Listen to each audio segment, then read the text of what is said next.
Jak můžeš začít vydělávat 10 000 korun denně za hodinu práce a odkudkoliv? Zní to jako sci-fi, ale reálně s tím můžeš začít i ty a začít z úplné nuly. Neříkám, že to bude snadné, ale je to naprosto reálné. Tady můžeš třeba vidět moje včerejší tržby, ze kterých bylo určitě víc než 10 000 korun v čistém, ale chci ti jenom vysvětlit, že tohle je možné a jakým způsobem to můžeš udělat. A zrovna teď máš obrovskou příležitost s tím začít. Nech mě to vysvětlit. Mám vlastní značku, vlastní brand, který jsem začal díky něčemu, čemu se říká dropshipping. Než odsoudíš dropshipping a budeš říkat, že to nefunguje nebo že je to scam, nech mě to vysvětlit. Dropshipping je vlastně business model, díky kterému ty můžeš prodávat fyzické produkty, aniž bys měl cokoliv skladem nebo řešil nějakou logistiku a tak dále.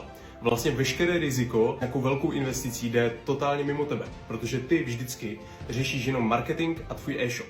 Ve chvíli, když ti na tvůj e-shop přijde vlastně objednávka, ty ji přeposíláš od dodavatele rovnou ke koncovému zákazníkovi. Tím pádem ty vlastně nemusíš mít žádný sklad, nemusíš riskovat, že se ti to třeba nevyprodá a tak dále.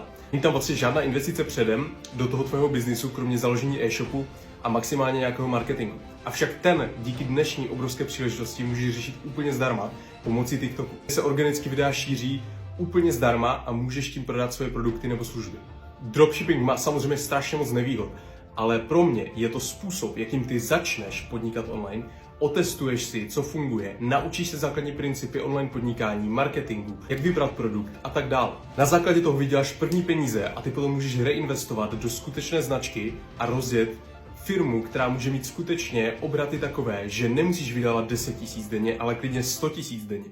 Opravdu je to potom o tom, jaký jsi podnikatel a jakým způsobem se toho chopíš. Já ti tady jen ukazuju možnosti a vím, že je tohle 100% možné, protože sám jsem to udělal a za poslední měsíc mám obrat třeba cca 700 000.